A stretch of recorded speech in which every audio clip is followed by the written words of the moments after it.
Frangie Show on 1010XL 92.5 FM. Hey, welcome in. Our new drug today is an earlier start to the day on Thursdays these days. We start at 2 o'clock, and we'll take it right up to 4 o'clock. Then we'll turn it over to Jaguars Happy Hour and the Doug Peterson Show, all coming up later on the program or on the day today. Frangie and Carlyon. JJ LaSelva with you. A lot to do today on the program. Greg McGarity stops by he is the Gator Bowl executive director, and we'll certainly talk a lot today about who he might be picking. I love it when he brings his board. He always has a little piece of paper. It's a board. But it's a board. Oh, there's no question. The board doesn't have to be on a giant screen. That's a myth. Yeah. The board can be he'll board pull can out be the board. small. I love the board. Yeah. When he looks down at that board, business picks up. I try to sneak a look. Yeah. But it's too. I can't read it. I always when Greg has the little board, I'm trying to look at the board. So he'll be by at 2:40 today. Rick Ballew's going to stop by at 3:20 to talk some Florida State. We've got a Duval County Scholar Athlete of the Week. This week we have it Thursday instead of Tuesday, so we have a lot of fun stuff coming up on the program today. We're looking forward to all of that. So a lot of stuff to talk about as we continue on. JJ, a hasty exit for the Braves, but I'll say what I said yesterday. Just getting to the postseason with a ridiculous amount of injuries wasn't a disastrous season, I would think. You agree or no? I completely disagree. Oh, absolutely a disastrous season. I thought it was terrible from beginning to end, unwatchable offense. I mean, even when they were healthy, they were terrible. Like Acuna, you don't remember, he was one of the worst players in baseball this year. Riley he was awful by his standards. This year. No, he was like he was hitting 240, right? Yeah, he had like 2 homers. Like he did nothing this year. He was absolutely terrible. Riley was bad. Olsen was healthy all year, sucked. Yeah. Even Marcel at the end of the year was terrible. They can't get a guy in from third base. No, it was a atrocious season by the Braves. They were held together by their arms. Right. And if it wasn't for that, man, it would have been like they finished third place, basically. I mean, even with the guys in the lineup last night, the bottom half of the lineup was bad, but there's no excuse for those 2 games. Like, just terrible hitting all around. And Snit said he's coming back next year. Braves fans are pissed about that. So, yes, they did lose a lot of guys from injuries, but no, it was not a good season at all for the Braves. I guess it's all your point of reference, Hays. There's 30 teams in Major League Baseball. 12 make the postseason. When you're regularly one of the 18, you appreciate the teams that make it in, JJ. So I guess it's all. I guess if you're where the Braves are, 2 and done probably is a bad. Well, season. If you have the Braves roster, I mean, you should do way better than they did. But I thought they were really hurt all year. I thought I said this before to you and others and on the air. I can't remember a team in any pro sports that have had that high a percentage of their stars missed that much time. I mean, your best hitter and your best pitcher missed the season. Your so many other really good players hurt for so long, so many times. So, but I guess it's good to have that many stars, right? A lot of teams would love to have 7 or 8 all-stars. Our stars were bad. Yeah, no, I'm with you. But some of them were hurt a lot too. You're right. The ones that stayed healthy didn't play well, to your point. So, but the Braves are out. It's an interesting postseason in that the AL Central still has 3 teams playing. Would you have had that on your bingo card? 3 teams from the AL Central still alive in October? Pretty odd stuff. So we'll certainly watch baseball. It's going to be fun. My pick to win the World Series, the Orioles are 2 and done. So, but the Padres are going to be. I think the Padres are really good. I think the Padres have a really good team. So we'll talk some baseball coming up a little bit later on. A lot to talk. We'll talk college football. We'll talk pro football. But I want to say this. I'm really glad they're honoring Tom Coughlin. I'm really glad Tom's going into the Pride, Hays. I will tell you this. Because coaches aren't players, and because the Jags never got to or won a Super Bowl under him, or anybody else for that matter, I sometimes think Tom Coughlin's impact isn't properly appreciated. You know, Tony's is appreciated. Mark and Fred and Jimmy are appreciated.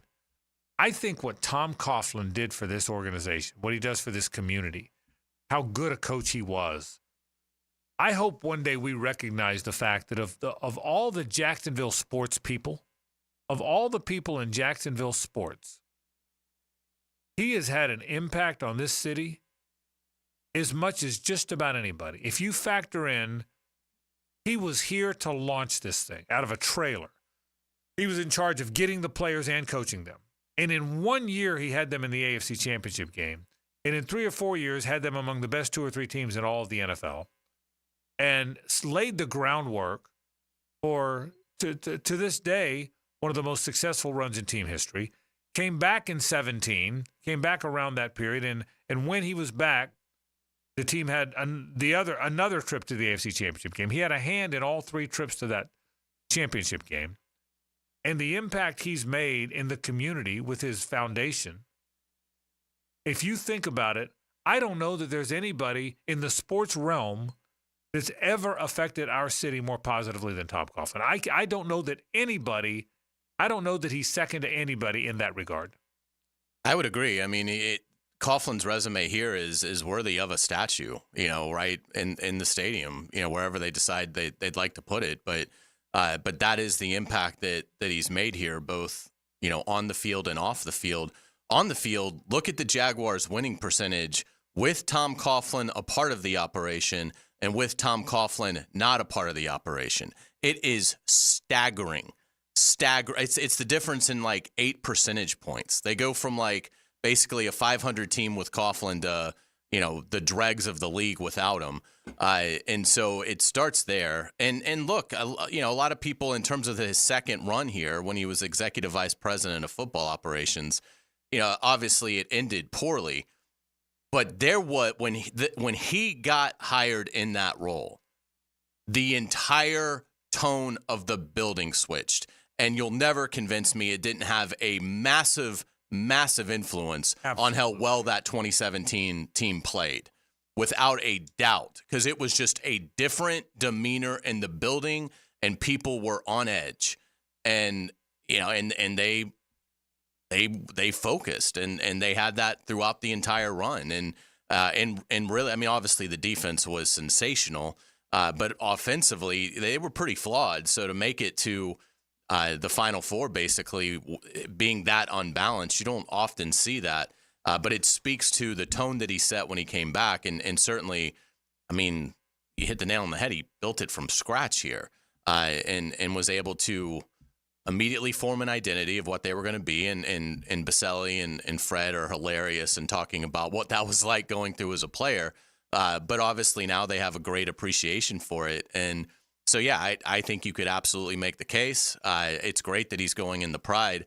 But, yeah, I mean, to me, what Tom Coughlin's done for pro football in Jacksonville and with the J Fund and all the families that organization has helped get through unimaginable grief and strain, it's worthy of it's great that he's going to have his name up in the stadium. But, I mean, you could even do more to honor Tom Coughlin. And I hope we will continue to. I think one of the things that we do at this radio station that we're proudest of is the Tom Coughlin J Fund. That's something that I think when we lit the lamp, it was important to Steve to do it. It was important to the J Fund to do it with them.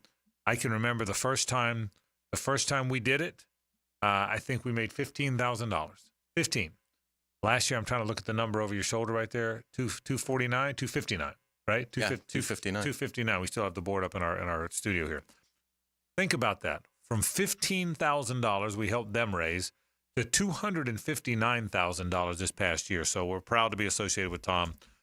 I call Tom a friend. I know Tom well. I'm proud to call him a friend. I'm proud to have watched everything they've accomplished here. I was very honored, Hays, to MC the Florida Sports Hall of Fame inductions last year when he went in, and it's a really cool thing. So I can't wait to be there. I can't wait to watch all of it, however it plays out. It's also their Legends Weekend, by the way. So many former players are here, and they get together on Friday night, and they have a big dinner I think they have like a social night on Friday night and a big dinner on Saturday night, and it's just guys that play together, which is really cool, by the way. The Legends of the Jaguars. So, but again, I want to say this. We'll get to football and the other stuff in a bit, but the impact that man has had on our community, the impact he's had on affecting lives in our community and helping people in our community, as well as setting the tone for who the Jacksonville Jaguars are, and quite frankly, hope to become again. I mean, that's it's pretty amazing stuff, and one day I hope the Jags get back to being that. I believe they will at some point, but it's pretty amazing. I still believe, I think they had the best team in football in 1999. Now they got beaten soundly in the AFC Championship game by a team by the Titans team that played very well in the Super Bowl and almost won the Super Bowl, and I get that. But I believe they had the best team. I believe they had the best. For people that don't know, that team finished the season with 3 losses, and it was all to the Titans. They were 14-2 in the regular year, both losses to the Titans.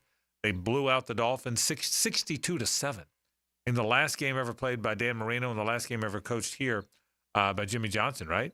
And That's right. And they beat them 62-7. It's pretty amazing stuff. It's incredible. I mean, stuff you never see in the NFL. And yeah, without a doubt. And again, it is unfortunate because you can being at Tom's availability on Friday where Baselli and Fred were with him. You can still see while it was a happy occasion, you can sense there's still a tinge of sadness that they didn't get it done that year, because I think they believe that they absolutely were the best team in the league that year, but Tennessee just had their number, unfortunately. Yeah, so congratulations to Tom Coughlin. I hope you're going to the game on Sunday. I know the team's been struggling, but it's a nice time of year from a weather standpoint. It's not as hot as it has been. It hadn't gotten cool yet. It's a nice time to go. It's a rivalry game. It's a team the Jags typically have beaten here. If you're a Florida fan, you got a chance to see a top 5 draft pick from Florida if Richardson plays. You're going to see those throwback uniforms that I think we can't wait to watch. And you're going to honor one of the best sports people in Jacksonville history in Tom Coughlin. So I hope everyone's going to the game. I can't wait. I mean, I can never wait. I'm always excited. But I can't wait to go. Let's talk some Jaguars football when we come back.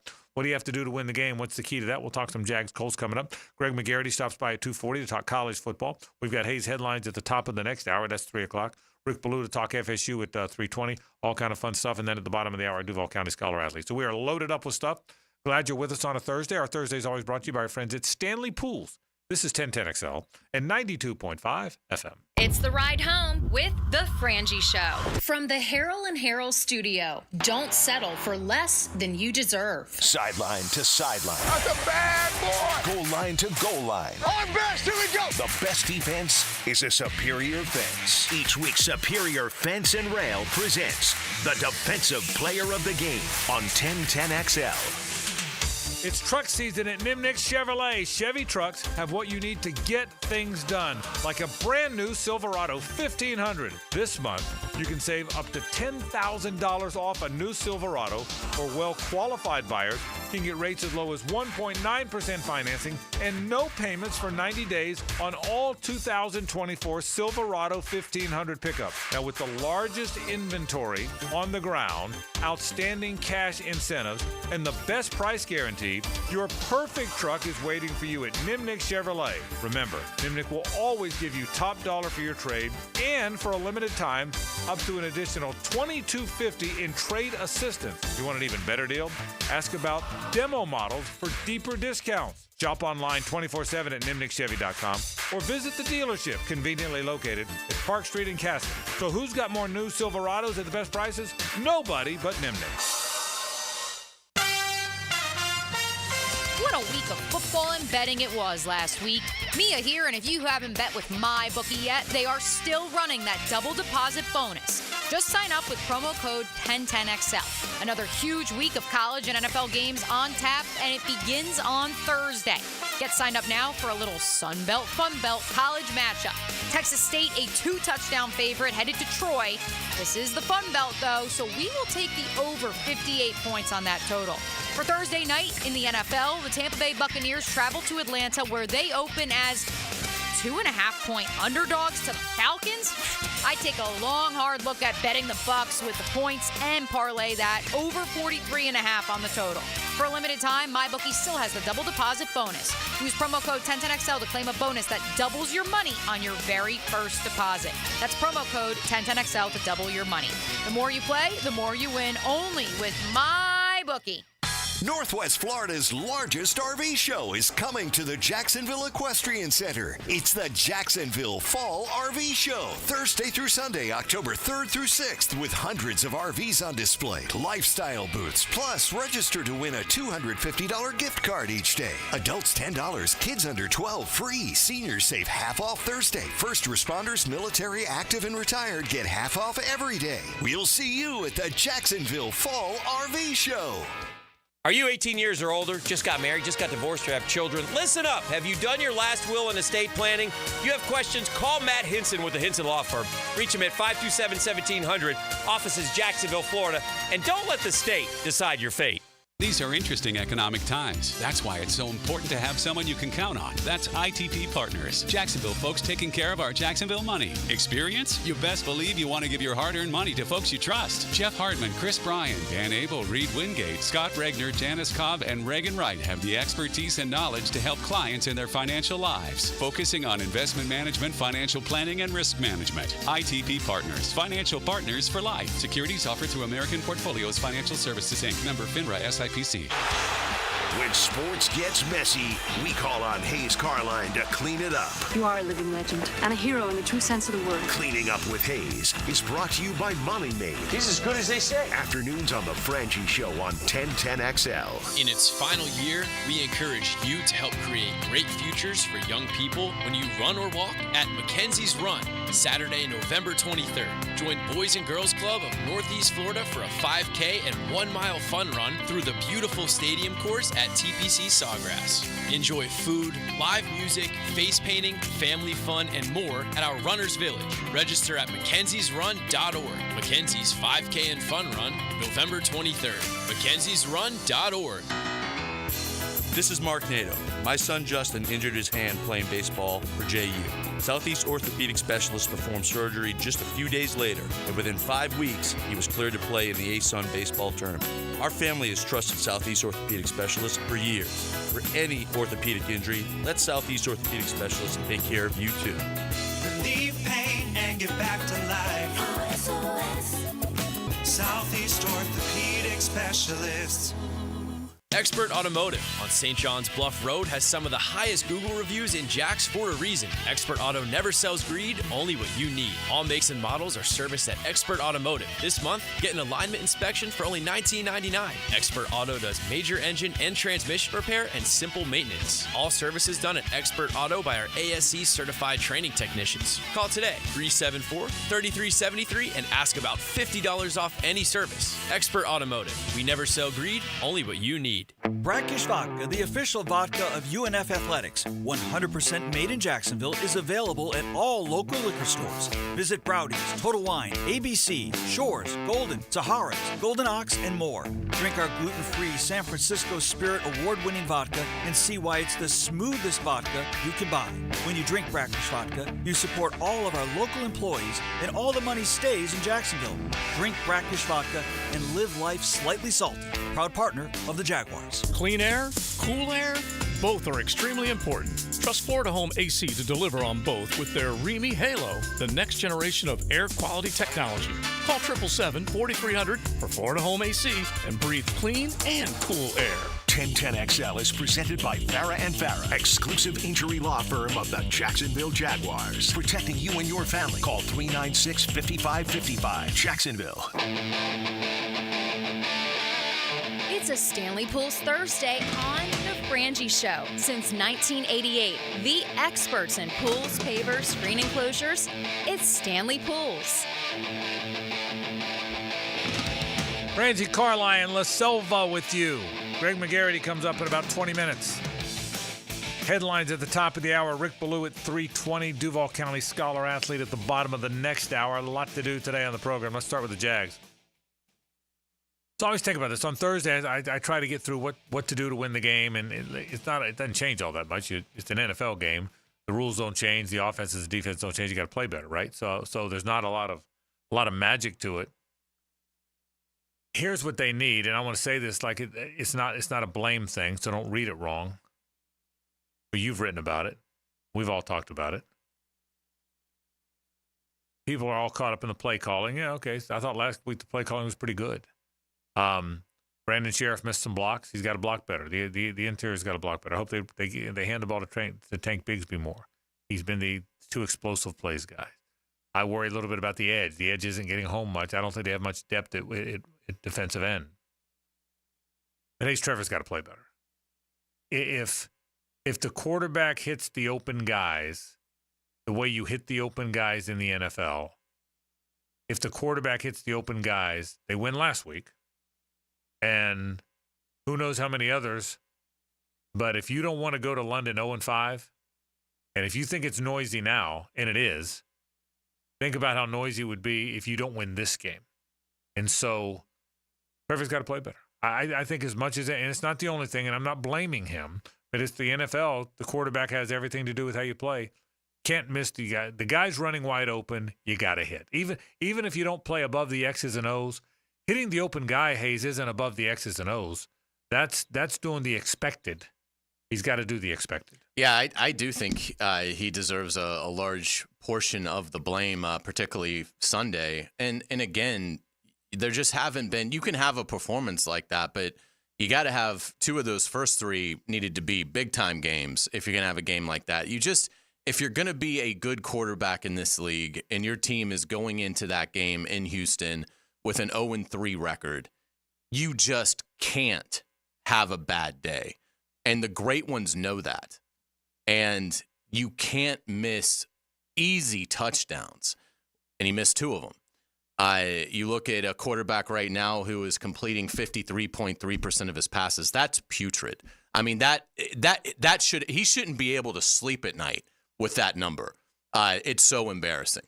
And yeah, it was good to see him talk after the Cleveland loss about, have that fire to him, but I haven't really seen anything on the field that's carried over to that. And it's time. It's time for Trevor Lawrence to be able to be the guy that can grab a face mask, but it's all got to start with him making the routine plays. No one's expecting him to throw 5 magnificent passes every game. I mean, obviously, we understand these guys aren't robots, and they are going to make mistakes. But the great quarterbacks, it's almost like they can kind of control somewhat when those mistakes happen, when in the course of a season they're going to have an off game. You just can't have one when you're 0-3. You just can't have it happen. And again, I think he's playing in a bad offense. I do think the protection's been lousy. There's been drops. I'm not putting it all on him, but we see great quarterbacks in this league that are able to still play at a high level and being dealt kind of a bad hand. I mean, look at what Mahomes has gone through. Look at what Brock Purdy has gone through with all the attrition they've had.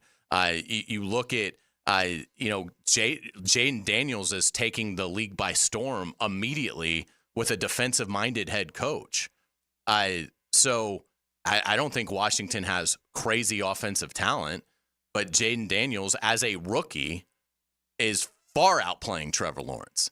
And that's the concern. It's not only Trevor isn't catching the guys that were elite as he came into the league, it's that he's getting blown past by some of these younger quarterbacks, C.J. Stroud in his own division, and certainly seeing what Jaden Daniels is. I mean, I don't think there's a person on earth that would take Trevor Lawrence over Jaden Daniels right now, based on what we've seen. So, it can get better, and Trevor can get better. I mean, he's getting ready to turn 25 this weekend, so he still has a long way to go in this league, but it's got to get better. The coddling and well, he's such a great guy, and all that's true, but this is a wins and losses business. It's a meritocracy.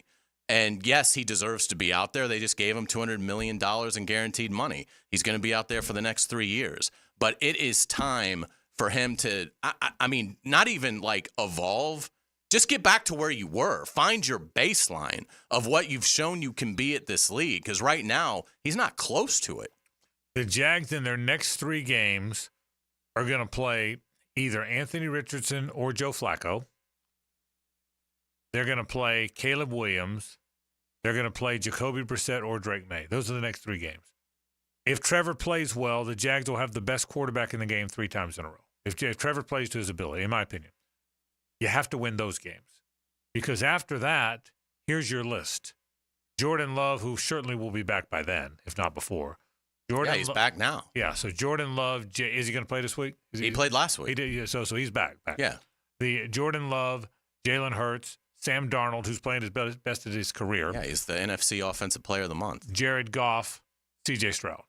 So the next 5 quarterbacks you play are hard quarterbacks. Yeah, they're not putting up 16 points. Yeah, so again, after these 3 games, Jordan Love, Jalen Hurts, Sam Darnold, Jared Goff, C.J. Stroud. That's your 5 in a row after these 3 games.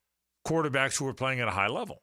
So, and that's when you're good, is when you're in this league, you're good when your quarterback plays at a high level. So it's very important the Jags play very well. Again, the Jags will have the better quarterback. And by the way, if Trevor ever finds it, he can go toe-to-toe with those quarterbacks. But he's got to get back. So this week, you can talk about matchups and this and that, and this has to be better and that has to be better, and will they get better at this or get better at that?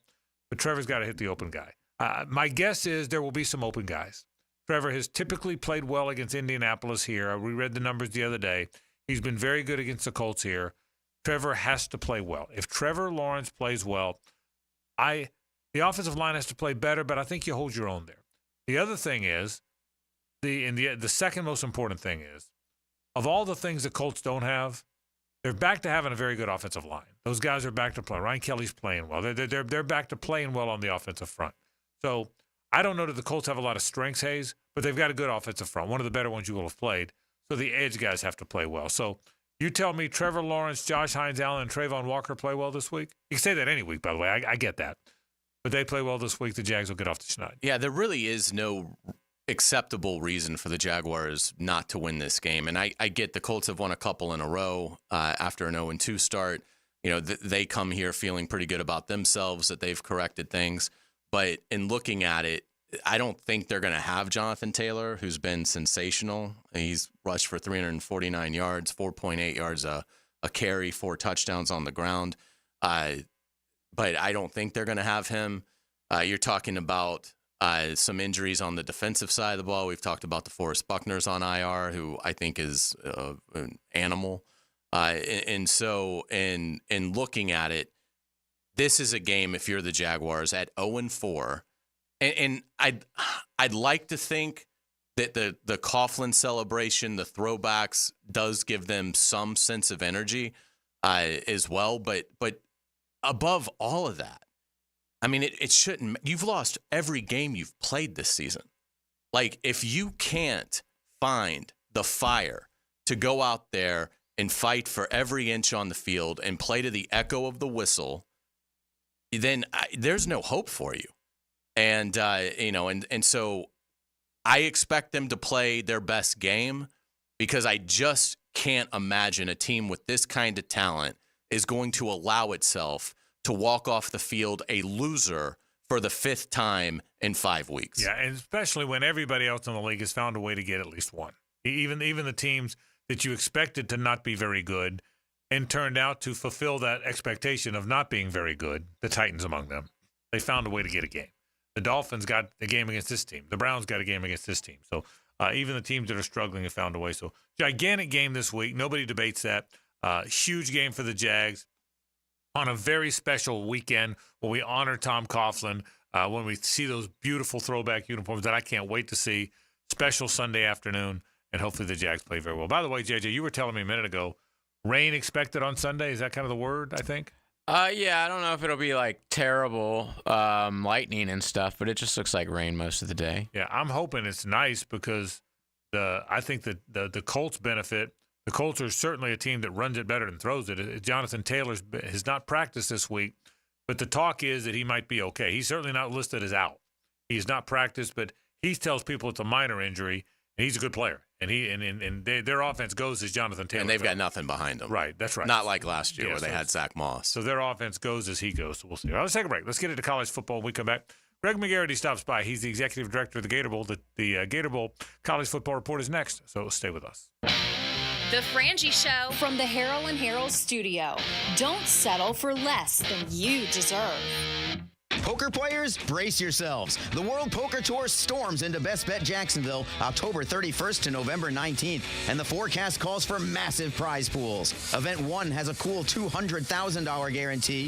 Event 6, a downpour of $300,000. And the main event, a flood of a $1 million guarantee. WPT Championship satellites are already brewing. Don't get left high and dry. Head to bestbetjacks.com for details. That's bestbetjacks.com. When a plumbing or septic emergency happens, you want to have your ducks in a row with a company you can trust. Duck Rooter Plumbing and Septic Services is the #1 company on the First Coast. Check out our reviews online. DuckDuckRooter.com. Hacker here, and the celebration is getting closer than I expected. On my countdown to 100 pounds. I thought it would take me a lot longer, but I'm already at 98 pounds gone. 4.5 pounds down last week alone. Next week should be epic as I do what I never thought could be done just 6 months ago. Me losing 100 pounds. What's your Awaken 180 goal? Is it hitting a number? Is it losing weight without a life of medications? Or is it just feeling better? Whatever your goal is, bring it to Awaken 180 and ask them how fast you will reach it. But Hacker, I've tried other programs and diets before. Why will Awaken 180 work? It's simple, because if I can do it, anyone can do it. Remember, when I hit that 100-pound mark, we're going to celebrate. I'll keep you updated again next week, but I have a hunch I'll be crossing that 100-pound threshold. In the meantime, pick up the phone and make your own 180. Call 844-346-1800 or online at awaken180weightloss.com. For birthdays, anniversaries, or any situation that requires something really special, visit the Kuhn Flowers showroom on Beach Boulevard and select something that you can't find anywhere else. 1010XL's Andrew Gibson here, and that's the direction I head, Kuhn Flowers. David Garrard could really spin it on the field. Garrard fires.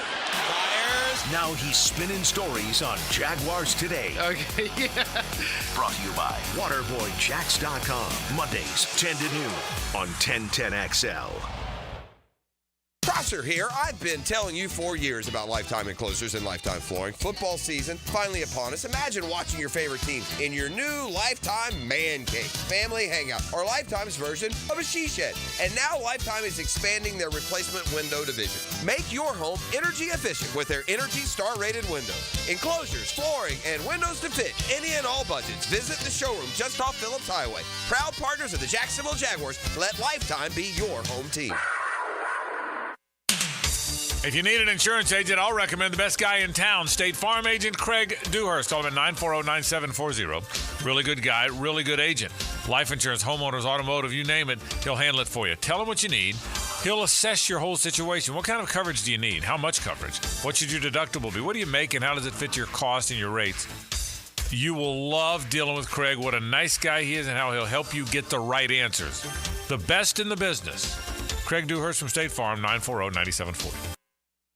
Homeowners, listen up. The Fed has taken action, lowering rates for the first time in years, and Loan Pronto has followed suit by lowering mortgage rates big time. Prosser here. Loan Pronto just locked in a homeowner at 4.59% APR, the lowest in 2 years. Whether you got your loan last month or last year, it's time to call Loan Pronto and dump that high-rate loan. You can lock in a lower rate fast with virtually no paperwork and usually no appraisal.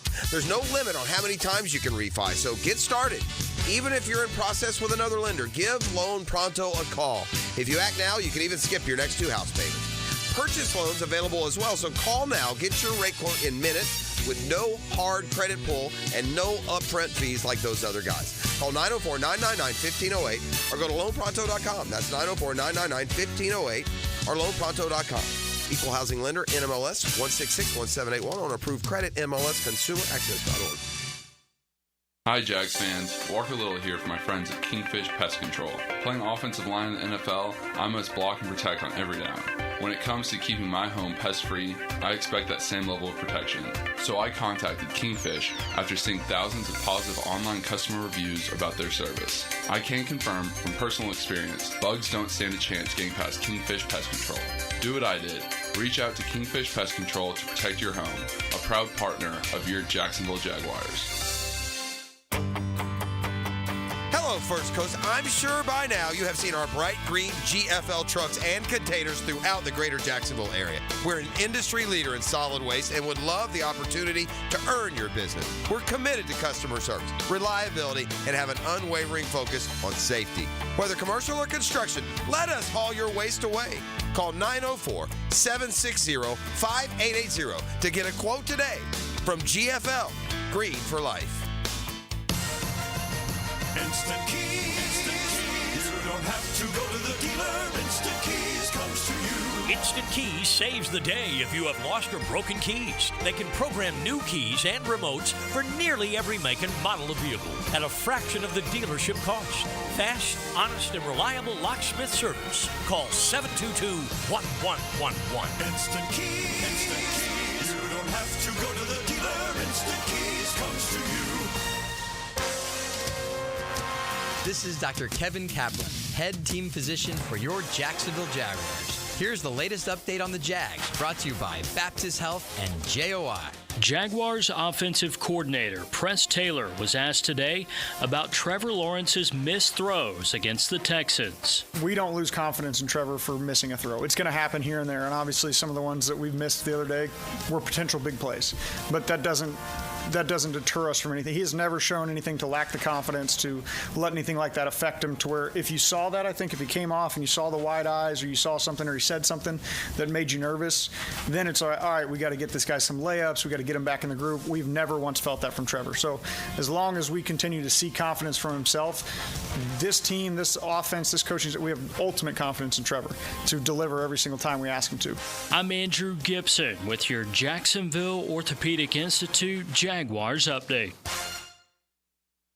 1010XL is presented by Farah & Farah, exclusive injury law firm of the Jacksonville Jaguars. Protecting you and your family. Call 396-5555. Jacksonville. The College Football Report is presented each week by the Gator Bowl with Executive Director Greg McGarity. Here's Greg with the Frangie Show crew. All right, we welcome you back. Frangie, Carlyon, La Selva. Greg McGarity is here. Couldn't do much last week because of the hurricane damage. Did you survive the weather pretty good? Yes, just a little wind and a little rain, but all live to see another day. Yeah, you live kind of close to me, so we got hit with a lot of wind. Yes, but not too much. So anyway, great to have you on. Hey, all right, let's start with the obvious. Georgia, Alabama. What a football game, huh? Yeah. Gut wrenching for a Georgia guy. I get it, but what a great back and forth game. Well, I think the as a Georgia guy. The first half was kind of a nightmare where nothing worked, and it was good to see some adjustments made. But as I was telling my friends about it, I said I'm probably more proud of the way they responded, because that game could have been, you name it, if certain things didn't work out there. But to Georgia's credit, they fought, had the lead, and then special players made one big play, and that's the difference in that night.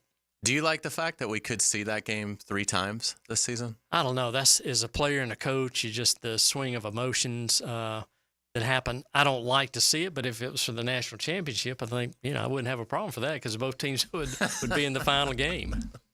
I'll tell you this. I think people talk about, Hays and I talked about this yesterday, Greg. People talk about all that's wrong, the portal and the NIL, and it is. I mean, guys they're opting out mid-season now. They're not just opting out of bowls. They're opting out mid-season to save their red shirts and make more NIL money. And there's so many problems that are going on now. But, boy, the sport feels as popular as ever. I mean, the level of play, the fact that there's a tournament now, it'd be disingenuous to say it's ruined the sport, because if it's ruined the sport, why are so many people watching?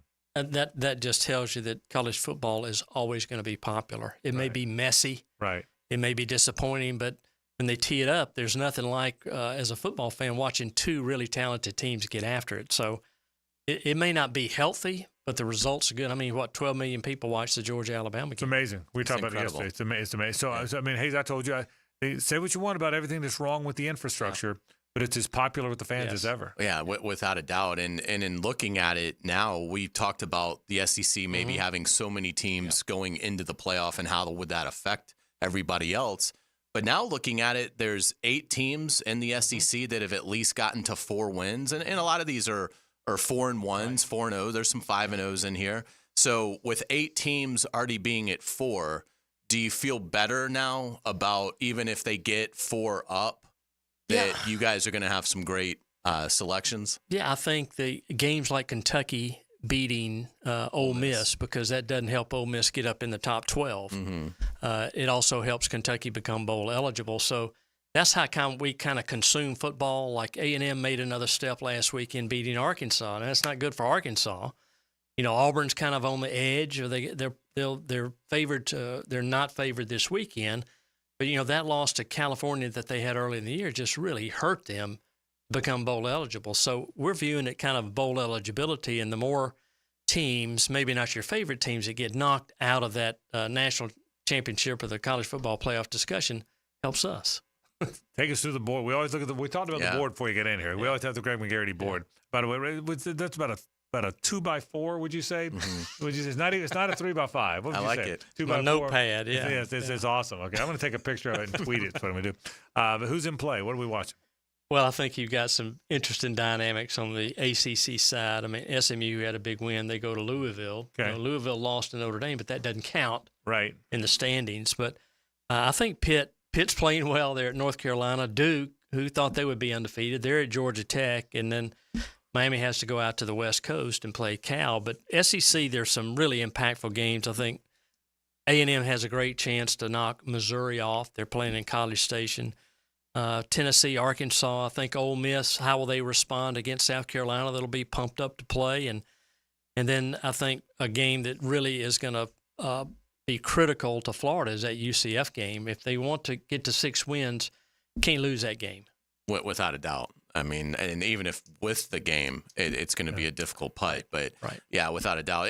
Clemson, I think, is really interesting. Obviously, they're a 2-touchdown favorite going to FSU, but they almost seem to be, assuming Miami wins the ACC, it almost seems like it's Clemson or bust for the ACC to have a second one in based on, what we've seen so far. So I think Clemson's really interesting in terms of the depth, maybe, and maybe the depth being sensational if Miami's the only team that makes it. And I think if you have Miami, if they kind of run the table, if Miami and Clemson meet in the final, and whoever wins that game obviously will be in. But I think that if it's one of those two teams, I think they both have a great chance of getting in as long as they don't have more than 2 losses. Is 2 in good or bad for you? 2's in is not bad for us at all, but in the ACC because we're the next pick. Nice. With a couple of others after the teams go up in the college football you're playoff. next, is that right? So, so the ACC, let's say Miami gets in. Now, you won't Clemson, you just had them. But you pick next. We pick next with San Diego and Orlando. There's some dynamics there, but needless to say, we'd get the 3rd, 4th, or 5th best team in the ACC. Okay, so even if two get in, okay. Right? So, and you think right now that hierarchy in your mind, and again in all of our minds, but the hierarchy. Let's assume you're probably not getting. I'm going to assume you're not getting Miami. I think they're probably. I would assume so. That's the only one that I think. Now you can't have Clemson again. Correct. You just correct. Have them. So, cannot have. So they're out of play no matter what. Right. And so let's assume Miami and Clemson, for whatever reason, are out of play. The next crop of teams in your mind: SMU, Pitt, Louisville, Duke. Is that that's kind of the group? I think so. If North Carolina could turn it around, it doesn't look like it though. So the next crop. So because I can tell you, again, you get Louisville in here, that's pretty good.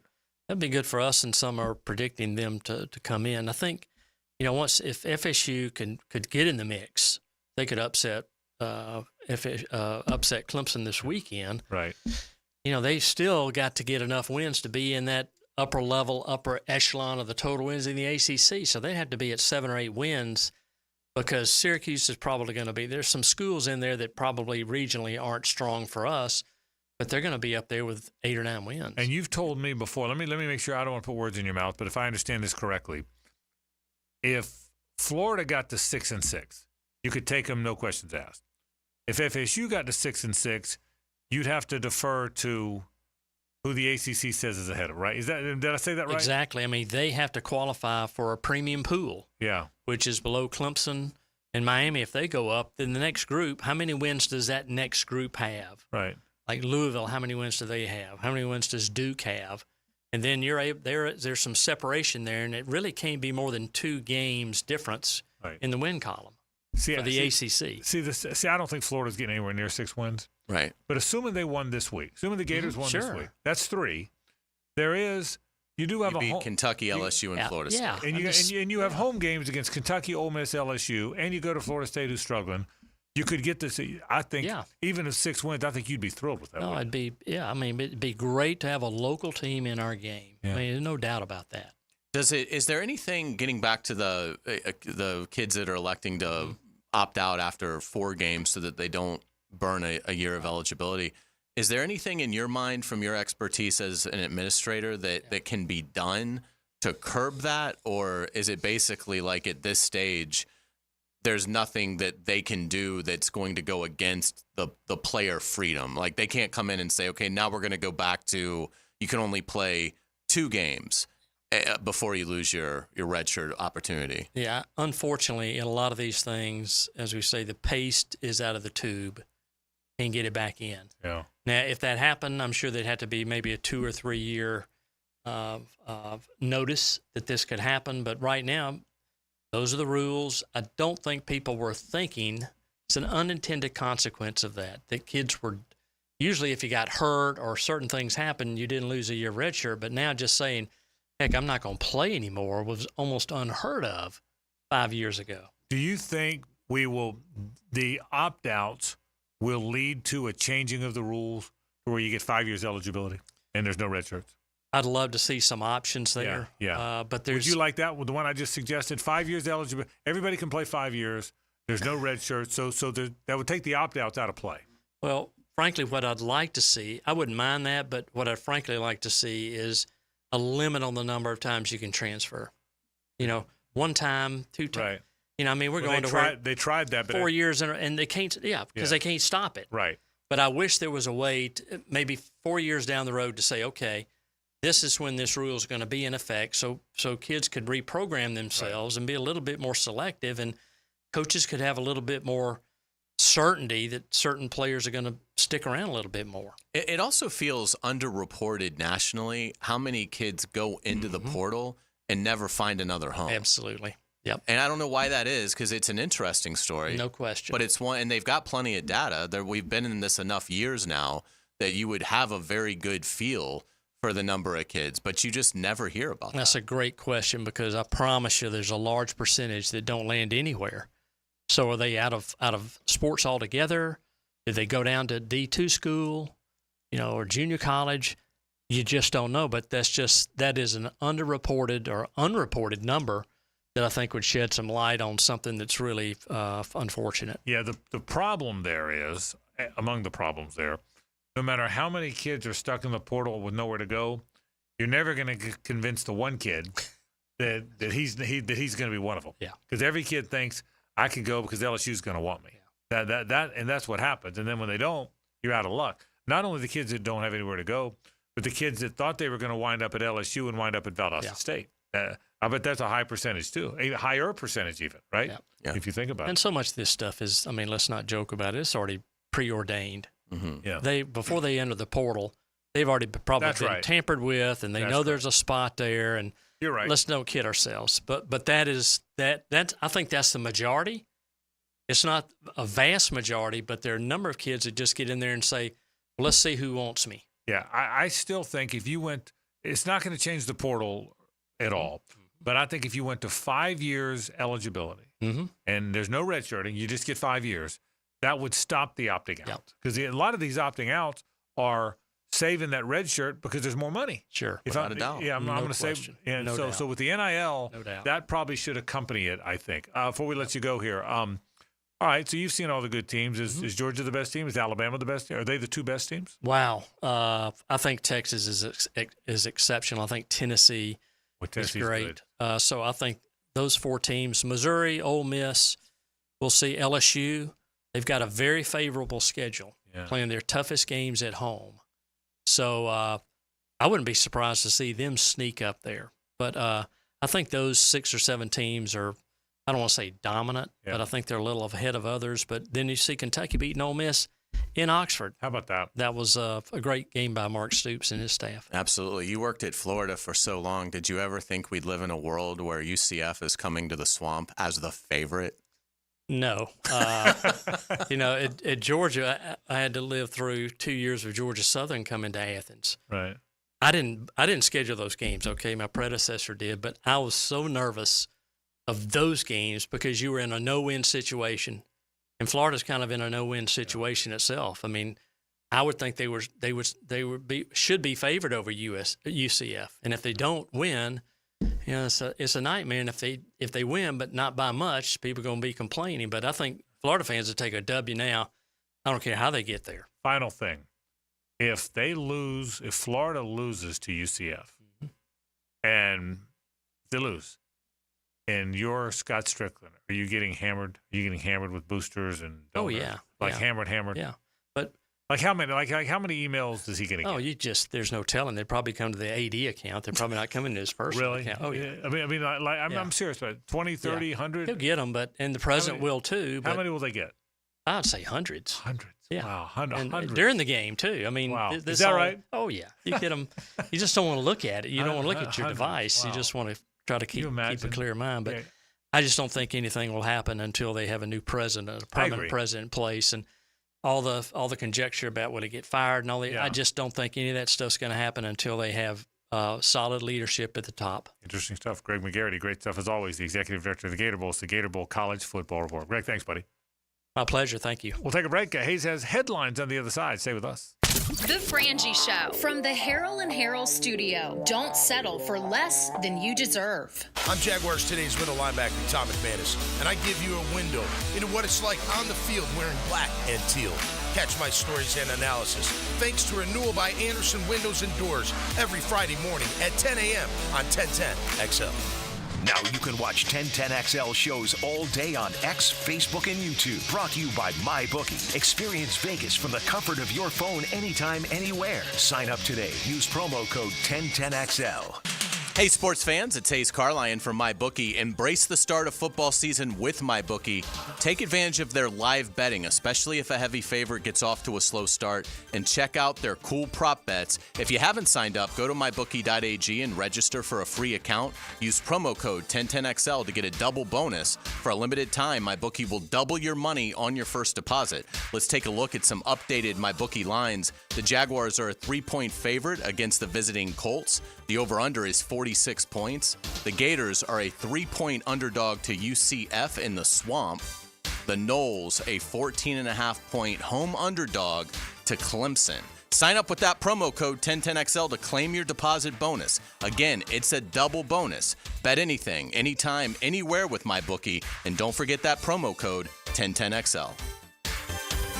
Now, the Southeast Orthopedic Specialist Gator Injury Report. Wide receiver Eugene Wilson will remain out this Saturday against UCF after recovering from his knee surgery. The bye week did give a lot of Gators an opportunity to heal up some injuries, including wide receiver Jaquavion Frazier, defensive lineman Joey Slackman, offensive lineman Roderick Kearney, and defensive back Aaron Gates. All these players are listed for questionable for Saturday's matchup. I'm Max Fink here with your Gator Injury Report update presented by Southeast Orthopedic Specialists. DivorceMenOnly.com. This is Kenny Lay of Kenny Lay & Associates. Our firm specializes in representing men in family law. That's all we do. That's our only focus. We can help with all of your family law needs, such as divorce, custody, alimony, and child support. For over a decade, we have helped thousands of men with these types of issues. We even have an appellate division ready to challenge a judge's ruling. If you need a family law attorney, go to DivorceMenOnly.com. DivorceMenOnly.com. Offices, Jacksonville. It's your boy E.T. And if you can't make it to the game, come watch the game with me. I'll be at Mr. Chubby's Fleming Island this Sunday. $9 pitchers, the best wings in town, and the NFL package on all them TVs. They got 19 TVs, so you won't miss a thing. I'll be giving out swag from 1010XL and Mr. Chubby. It's going to be a party. Make sure you come say hi. $9 pitchers this Sunday, 1 p.m. Colts Jags, Mr. Chubby's Wings in Fleming Island. Proud partner of your Jacksonville Jaguars. Come on, somebody.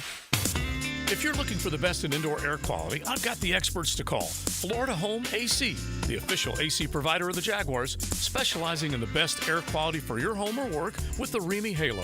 Instead of waiting for pollutants to travel through the ductwork to be neutralized, the Halo cell releases friendly oxidizers every time your fan blows air, helping those in your home that suffer from allergies and other respiratory issues. Call 777-4300 for Florida Home AC and start enjoying cool comfort and clean air. He thinks he knows what he's talking about. Of course. Find out if he does. Is there anything else we need to know? Catch CBS Sports senior NFL writer Pete Prisco every Friday afternoon on The Frangie Show. Brought to you by Showtime Sports Cards and Collectibles. We love talking sports on 1010XL, and I-9 Sports loves giving kids the perfect way to grow up playing sports. Fall and winter registration is underway. Log on to i9sports.com and see all they've got to offer. Kids 3 and up. You can enter 1010 in the promo code for a discount. Year-round sports all across the First Coast. St. John's, Duval, and Clay. Sign up now for fall and winter. Great locations added like Fort Family Field, Westside Middle, and Duval Charter Bay Meadows. It's all online at i9sports.com. Attention skilled electricians. Are you undervalued at your current company? Time to step up to the bigger projects and better opportunities. Join the team at Miller Electric Company, a trusted name in the industry for over 96 years. At Miller, we tackle the biggest projects in the city, offering not just a job, but an experience, top-notch pay, unbeatable benefits, and the best working environments in the business. Please join the team that values your skills and rewards your hard work. Elevate your career to new heights. Apply today at millercareers.com, an equal opportunity employer. WJXL AM Jacksonville Beach. WJXL FM Jacksonville Beach.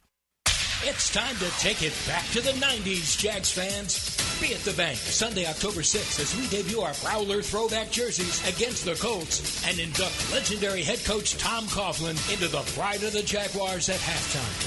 Kickoff is set for 1 p.m. You're not going to want to miss this matchup.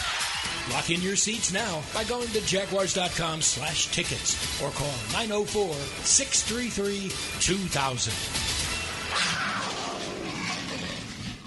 Wesley Financial Group is not a law firm. Are you a victim of the timeshare trap and think there's no way out? I'm Chuck McDowell, founder of Wesley Financial Group, the original timeshare cancellation expert. And I'm here to tell you that there is a way out. All you need to do is give my office a call. I will send you a timeshare exit information kit absolutely free, explaining how the timeshare industry works and your options for cancellation. Call Wesley now for your free info kit. 800-780-5959. 800-780-5959. Have a group trip or company function soon? Mark Watson here with Hardball Creative. Get busy ordering the t-shirts and other swag you'll need. It's easy with Hardball. Hardball Creative. Hardball does it all. Did you know you can charge the all-new Honda Electric Prologue in the same receptacle as your phone? You don't need these special charging stations at your home. Simply plug in your Honda or your phone. See your local Honda dealer now. We're electrified. This is Molly McDonald with your 1010XL Southeast Orthopedic Specialist Local Sports Update. Heading into Week 6 of college football in the ACC, the Miami Hurricanes, who managed a comeback win last week against Virginia Tech, head to Berkeley to take on the California Golden Bears for a conference matchup late night Saturday at 10:30. Another ACC matchup this weekend takes place in Tallahassee as the Seminoles host their first-ranked opponent this season, the Clemson Tigers. Noles head coach Mike Norvell spoke on the challenges of Clemson's strong defense. The defensive line, the forcing unit, Barrett Carter's one of the best linebackers, in the country. He does a really good job sideline to sideline. You're blitzing. Their defensive front is very impactful. Some really good players there. So, obviously in the secondary, you guys that have great range. They're going to play man coverage. They're going to mix different looks in zone. So, you got to be on point and you got to be efficient in operation. And when you get your one-on-ones, you got to go fight to go win the one-on-one. It's 85 degrees at 3 o'clock. Time and temp brought to you by Bueller Air and Plumbing. Stay cooler with Bueller. 1010XL is presented by Farrah & Farrah, exclusive injury law firm of the Jacksonville Jaguars. Protecting you and your family. Call 396-5555. Jacksonville. Ladies and gentlemen, may I have your attention, please? Gather round. It's Hays' Headlines, presented by Harrell & Harrell. Don't settle for less than you deserve. Hear all about it. Here's Hays Carlyon. All right, welcome back to the Frangie Show. Frank Frangie is here. We've got JJ LaSelva. I am Hays Carlyon. Thank you to our friends at Harrell & Harrell. Hopefully you won't need them, but if you're ever injured, call them at 251-1111. Frank, we're going to start it with the Jaguars, as we often do. The Athletics' Mike Sando, who does a terrific job covering the NFL on a national level, wrote a story about Trevor Lawrence and the offensive struggles and got some opinions from people around the league, and this one really stood out to me. This is a personnel executive talking to Mike Sando. He says, quote, "They play up front like they can't wait until the play is over. The quarterback is missing easy throws. There's bad body language. Just in general, offensively, a downtrodden group. I hadn't thought about that, but that did resonate with me, that the offensive line doesn't block to the echo of the whistle. I mean, there is a sense of looking like they can't wait until the play is over. I haven't heard anybody say that. I apologize if somebody has, but this was the first that I've seen it, and I think there's absolutely something to that. Yeah, there's a little, maybe. There's a little of all of it, Hays. There's the line at times has been really lousy. The times Trevor's missed wide open guys. There's no denying any of it. When you're 0-4 and everybody else in the league has found a way to win a game, there's multiple things you're doing badly. The whole offensive line Trevor thing is first and foremost. The defense at times hasn't been great, but the defense isn't why they're 0-4.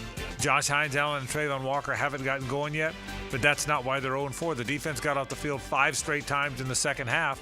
They only allowed 1 drive in the second half, but because the offense couldn't pull away, it was a deadly one. So, all the offensive things you read, there's real struggles. There's no getting around that. In regards to Trevor Lawrence missing throws, offensive coordinator Press Taylor met with reporters earlier today, and this is what he said about Lawrence's inaccuracies. We don't lose confidence in Trevor for missing a throw. It's going to happen here and there, and obviously some of the ones that we missed the other day were potential big plays. But that doesn't deter us from anything. He has never shown anything to lack the confidence to let anything like that affect him, to where if you saw that, I think if he came off and you saw the wide eyes or you saw something or he said something that made you nervous, then it's all right, we got to get this guy some layups, we got to get him back in the group. We've never once felt that from Trevor. So as long as we continue to see confidence from himself, this team, this offense, this coaching, we have ultimate confidence in Trevor to deliver every single time we ask him to. I believe that. I believe what he says, Hays. You know, it's funny. Though coaches, fans, us in the media, we all want the same thing, right? We want to see the team do well. I think we all are looking so hard for answers, solutions, reasons why it's gone badly. You know what, bro? Sometimes you're not playing very well.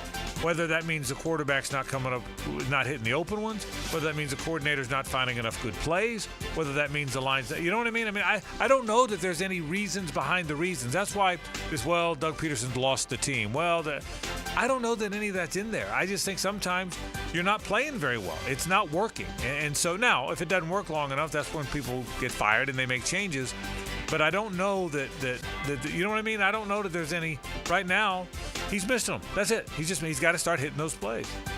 Let's get to the Jaguar defense. Josh Hines Allen back at practice today, what appeared to be a limited fashion according to local reporters, but a great sign for his availability that he was at least able to get out there on a Thursday and do something. No official injury report yet from the Jaguars or Colts, but certainly encouraging news that they might have Hines Allen on Sunday. I mean, he is critically important. Let me give you 3 reasons why he's important. Number 1, he's good. He's a good player. Number 2, he's the leader of the defense. I mean, they respond to him. They respond to him off the field. They respond to how he carries himself. And number 3, Trayvon Walker seems to be better when Josh Hines Allen is good. You ever notice that? Maybe it's because they can't chip him. Maybe it's because the other team's attention is on Josh. But there haven't been very many games where Josh Hines Allen disappears and Trayvon has the big game. So I think for all 3 reasons, how good he is, his presence as a leader, and the fact that he makes Trayvon good for whatever reason that is.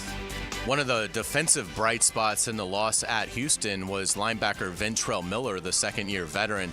This was defensive coordinator Ryan Nielsen earlier today talking about Miller's development. It was good. It was good. He made a lot of plays. He was all over the place, inside the box, outside the box, and pass game. A couple of disruption passes, a lot of tackles. Like he's a good tackler, and when he sees the ball and he can get there quickly. He made a play on that stretch play in the third quarter. You know, it was like shot out of a cannon. You know, it was awesome to see. So we're just continue to build on that and build this week and hey, just take one more step forward and continue to do that, and let's punch the ball out when we get there.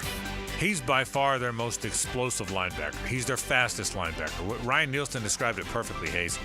when he knows where to go, when he sees a guy, he looks like he's shot out of a cannon. That was the way it was at Florida, too, by the way. He can really go get the ball. I think Devin Lloyd, they hope, is back this week, which means you'll see all three of those guys inside. Last week, it was Chad Muma and Ventrell Miller played the whole game. And I think now you'll see a rotation of those three guys. But I would expect and hope that there's a whole lot of Ventrell Miller in that game. Let's get it to around the NFL. Week 5 starts tonight as Tampa Bay visits Atlanta. A good game in the NFC South. The Bucs are 3-1, while the Falcons are 2-2. Who do you got? Yeah, you know, that is a big game. My gut tells me the Falcons because they're at home, but that's a fun game, isn't it? I think give the Bucs credit. If they win that game, if they start out 4-1 after winning 11 last year and winning that division and getting hot at the end of the year, I'll give them credit. They stepped forward in a way that I'm not sure they were going to. You know, I mean, and they lost their offensive coordinator to a head coaching position in Carolina. Canales didn't seem to slow them down any.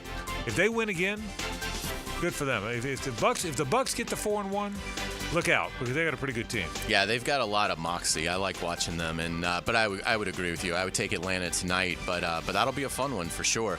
The 49ers are close to opening up receiver Ricky Pearsall's window to return to practice. The former Gator and first-round pick was attacked and shot in August, but has been recovering in quick fashion. He's going to be a good pro, man. It's a shame that he got derailed the first half of his season, or the first portion of his season is derailed, because he's going to be, I'm telling you, he's going to be a good player. And the 49ers need one more thing. With McCaffrey down as long as he's been down, Ayuk is back, but that thing's still clunky because of all the time he missed. Debo's not quite what he was. They need one more thing. Brock Purdy needs one more thing. I think he's going to be a really good player for them. Let's get it to college football. Florida coach Billy Napier did something interesting during the bye week. He mic'd up his defensive players at practice, all of them, to know exactly what their level of communication was on every call and every adjustment. We'll see if it works, but kind of a fun use of technology there to know exactly what is being said. Well, look, to that end, you can't fix who your players are. Who your players are, But they've been miserable on defense. I don't think it's coaching and alignment. Hicken and I had this conversation on the podcast a lot. I just think the players are only so good. But if they're not communicating properly and they don't know where to line up, finding out why they don't makes a lot of sense. I just don't think they're very good on defense. I think UCF's going to run for a bunch of yards on them. I would agree. Let's get it to Major League Baseball. The Braves get swept. Manager Brian Snitker says he will return. So, JJ, I know you're disappointed, but what's your outlook for the Braves next season? I think they'll still be really good. They are going to get everybody back to Frank's point. I hope they make some moves. They got to get a shortstop. They should probably get an outfielder. They probably are going to need another starting pitcher. They're going to lose Max Fried, unfortunately, who was just phenomenal for us through his entire career, but we're not one of those big spending clubs where we can bring him back. So I expect them to be competing for the East once again. I'd be shocked if they're not. Yeah, absolutely. Like I said earlier, and I get JJ, I get your spot, man. You're emotional, you're passionate, it's your favorite team, and you're disappointed it ended soon. I totally get it. But I think from an outsider's point of view, I don't care about them either way. I just love baseball. I think what they did this year to finish as strong as they did with as good an overall record as they had, with so many players hurt, was pretty marvelous. Yeah, winning the last 8 of 10 made it seem a lot better, and just getting into the playoffs alone. It would have been terrible to not even make it and the Mets go instead of the I couldn't imagine seeing Dan Hicken after that. But I think you used moxie to describe the Bucs earlier. I think there's a moxie about the Braves in addition to having a good team. I think they scraped and clawed their way into the playoffs and into a very good overall record. Again, maybe not by Braves standards, but and again, 12 made it, 18 didn't. And I do. I think I was impressed by how they kept it together. I really was. There's only one game 3 today, the Mets and the Brewers. Who do you guys think prevails? You know, I think the Brewers had the better team, obviously. But boy, the Mets are hot. I think the Mets probably. I agree with that, but I will be wearing my Brewers gear today for sure. I'm #1 Brewers fan. The Phillies, the Mets, if they win, they'll play the Phillies. So that's a matchup from hell for Braves fans. In regards to the teams that have advanced, the Royals, Padres, and Tigers, which of those three would you guys pick to advance to the championship series? Ask it again. It's the Royals, Padres, and Tigers that have all advanced. Of the ones that have already, the Padres. The Padres. I think the Padres are really good. I think, I should have picked the Yankees and Padres. That was my first inclination. I said, no, let's be cute and pick the Orioles and Padres. But I think the Padres are really good. They have probably better starting pitching than the Dodgers. Here's what they're playing. I will say this: Musgrove they checked his elbow after the game. That's a big deal. If they don't have him, I didn't hear that. Yeah, and they hope he's okay, but that's a big deal. In local media, happy early birthday to Frank Frangie. Is that true? Is that the word? Yes, Is that the happy word on the birthday. Is that the word? Tomorrow, right? Tomorrow, right? Tomorrow, happy birthday. In local media news, there he goes. I would say that's buddy. national media. I appreciate it. Thank you. I will be 66 tomorrow. Wow. How did I become 66? Dude, I was 26 yesterday. I mean, it happens fast. Yeah, thank you. I'll be at my birthday. 66 is the new 30. I hope so. That's right. I'm claiming that whether it's true or not, JJ. Great stuff. We'll hope you have a wonderful celebration. We will get you guys out on our musical item of the day because today, Pink Floyd cashing in. Like many have of their era, Pink Floyd has sold their music catalog to Sony for $400 million. This is, of course, money from the 1973 iconic album, The Dark Side of the Moon. One of the greatest albums of all. If you had a vote, top 10 rock albums of all time, that would make everybody's list. Without a doubt. There's not one. If you did top 10, there's not one voter who wouldn't have Dark Side of the Moon as one of the top. Yeah, so great work as always on headlines. We'll take a break. Rick Ballou in a bit to talk FSU football, so stay with us. It's a gas. It's the ride home with the Frangie Show from the Harold and Harold studio. Don't settle for less than you deserve. Gotta go to work, guys.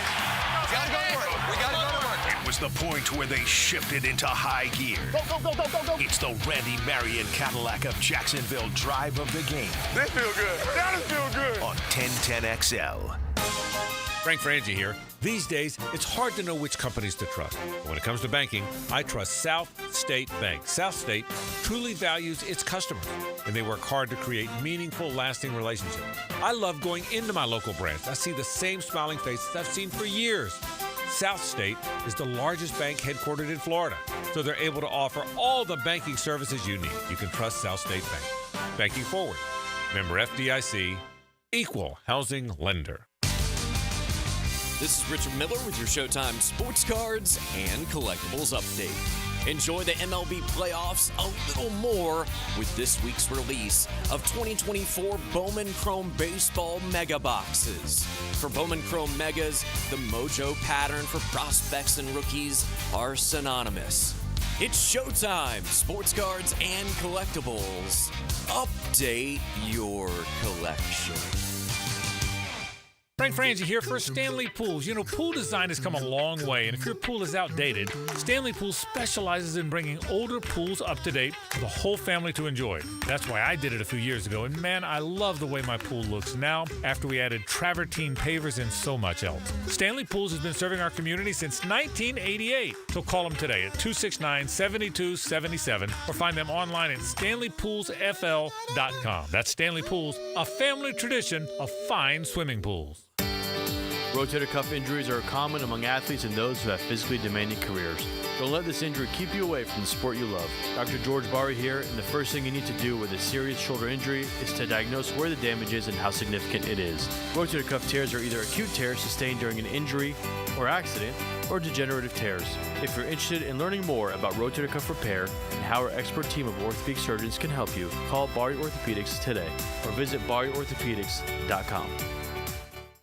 Northwest Florida's largest RV show is coming to the Jacksonville Equestrian Center. It's the Jacksonville Fall RV Show, Thursday through Sunday, October 3rd through 6th, with hundreds of RVs on display, lifestyle booths, plus register to win a $250 gift card each day. Adults $10, kids under 12 free. Seniors save half off Thursday. First responders, military, active, and retired get half off every day. We'll see you at the Jacksonville Fall RV Show. Weekends were made for sports, and I'll tell you my take on this weekend's best options. Pick it here. Watch for Weekend with Dan on YouTube and Facebook. Weekend with Dan is brought to you by Stone Core. We do outdoors better. Rascal Flats. Life is a Highway Tour 2025. Saturday, April 5th, Five-Star Veterans Memorial Arena. The sound of that. Country music's greatest vocal group, Rascal Flats. I like the sound. Back on the road. With special guests Lauren Elena and Chris Lane. Tickets on sale Friday at 10 a.m. at Ticketmaster.com. Rascal Flats Live. Hey everybody, Mike Dempsey with my own Awaken 180 celebration. Maybe not 100 pounds like Hacker, but it's been a full year since I dropped 26 pounds and I haven't put a single pound back on. For a whole year. Free support for life at awaken180weightloss.com. Bueller Air and Plumbing presents Are You Cool? Today's contestant, a gravy taster from Jacksonville, Florida, me, Dennis Mosley. Hi, Ken. Okay, Dennis. 100 plumbers surveyed, top answer on the board. What does it mean if someone says your home has hard water? It's made of ice? Let's see. Hard water. Oh, is it club soda mixed 4-to-1 with vodka? Last chance, Dennis. What is hard water? Oh, is it that lime scale stuff that makes my taps all crusty? That's right, Dennis. And a water treatment system from Bueller Air and Plumbing will eliminate troublesome lime scale deposits that can ruin your expensive appliances and let your neighbors know for sure that you are cool. I wonder if I can get me a gin and tonic faucet. Stay cooler with Bueller. Visit BuellerAir.com. Are you a meat lover searching for quality cuts? Southern Steer Butcher uses a vacuum tumbler to marinate and tenderize our chicken and world-famous steak tips. Now open in Ortega. For tasty tips and juicy breasts, choose Southern Steer Butcher. Hi, this is Dave Barker. Multi-unit hair grafting is now available at IHRS and can give you 3 times more hair in one procedure over a traditional hair transplant. Multi-unit hair grafting gave me more hair in one procedure and within my budget. You can grow your hair back with this exclusive new procedure. Call for a free evaluation. Call IHRS 904-777-IHRS 777-IHRS 777-4477. I'm with Greg from Cycles of Jacksonville, and it is hot out there. You know that, Greg. But Honda has a plan for you on or off the road. They do. There's a ton of Honda scooters, Honda mini motos, great for the beach. Also get you out in the woods with a Honda side-by-side. Plenty to do and stay cool. Yeah, four-wheelers, and you can trick them out. We can. From stereo systems to big builds, we do it all. Everything's there for you to see. CyclesofJacksonville.com online or on Atlantic near Regency. Check out Cycles of Jacksonville. 1010XL is presented by Farah & Farah, exclusive injury law firm of the Jacksonville Jaguars. Protecting you and your family. Call 396-5555. Jacksonville. Now, the Seminole Point of View with Rick Ballou. Brought to you by Vaughn Motor Group on San Jose Boulevard. Dream it, drive it. All right, Frangie Carlyon, La Selva with you. Our buddy Rick Ballou checks in to talk a little Florida State football. Rick, we talked about it the other day. You Brock Glenn is a struggling quarterback. You made a good point, though. If you want to see what you have in him, do it now, not next year. So this is kind of the right move now to play Brock Glenn, wouldn't you think?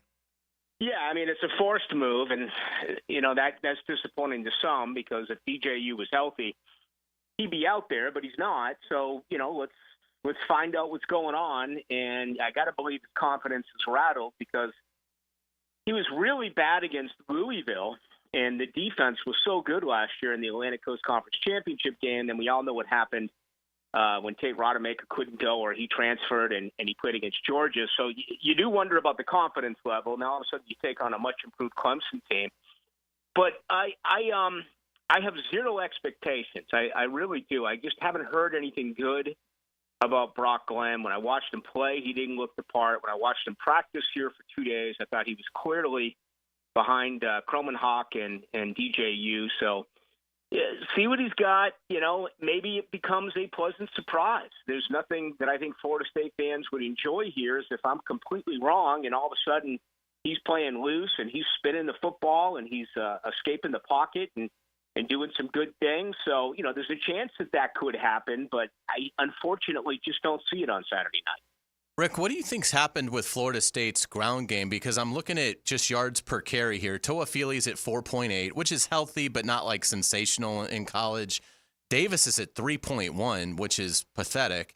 And Williams is at 2.7, which is just unheard of for a Florida State back. What do you think is the reason why the ground game has been just miserable? I thought Roydell Williams would be the guy who would get the bulk of the carries, and he's been out the last 2 games with injuries. But I haven't seen him break a tackle this year. That is a major surprise. I really thought that he had an opportunity to give him, 750, 800, 850 yards. Davis gets all the pub, but, I really question his vision. I do, and he's a guy that almost looks for contact. He's so heralded, and he's a young guy, but we've yet to see him really break away at all. I'm not giving up on him. I think he just needs to mature at that position. And let's be honest, the running lanes have been slim and none at Florida State. Really, the only factor so far has been Toafili. And if you look at his splits, there have been games where they just ignored him. So that falls back on the lack of coaching at Florida State. But absolutely, if you look at the 125 Division I teams in America, Florida State came into last week's game averaging only 67 yards a game, and they picked up 75 in that loss against SMU. You can't make this up. I mean, this is absolutely incredible that they are that poor offensively. And you're also looking at a stretch now for Florida State where they have played 8 consecutive games where they have been held under 300 total yards on offense. We're talking about Florida State. Now, think about this. You're losing in some of these games. So you would think that defenses would be on their heels and they'd allow balls in front of them and you'd be able to pick up a lot of garbage yards. That's not even the case. Again, 8 straight games under 300 yards on offense. That's a bad streak that Florida State has going for them. So, Rick, what happens here? Seriously, what happens if FSU winds up with 2 or 3 wins or whatever the number is? Obviously, Norvell's not going anywhere. He's 10-year contract, big buyout. Are there staff changes? Do they get back to recruiting high school guys and playing younger guys? I mean, I'm going big picture here, and I know it's early for that, but what happens here if it goes the way it looks like it's going to go here? We don't know. We honestly, he's been very loyal. Yeah. And, I mean, you guys know talent as well as I do. Our listeners know talent. And don't Keon call me or Johnny Wilson me because those are Michigan State and Arizona State guys. Right. But Right. whether it was Lawrence Dawsey or now Ron Dugans, Florida State does not put wide receivers in the NFL. How can that happen in this state? Florida puts them in. Miami puts them in. All the schools around put them in. Look at the University of Central Florida. They put them in. How is Florida State not putting wide receivers in? So, he has not done a good job recruiting in high school. That's his biggest problem. The transfer portal worked for him the first couple of years. He missed massively this past year. I think you have to make household changes. You have to find guys that this is a results-based business. I don't care if you're a good guy. I don't care if you're an effort guy. You have to produce these prospects. Florida State has to go on the road and get 4-star guys. They're losing them now. They've lost 3 verbal commitments in the last 6 weeks. So I think you have to make complete changes with the coaching staff. You're also going to have to make a complete change overall with your philosophy that you always cannot rely on the transfer portal. You can fill in some spots, almost treat it like free agency. We're filling a spot here, filling a spot there. But the lifeblood of your program has to be 18-year-old seniors in high school. Bring them in, convince them to stay there for 3, 4, 5 years. That's the biggest challenge for Mike Norvell. How do you think Florida State's defense is going to hold up against Clemson?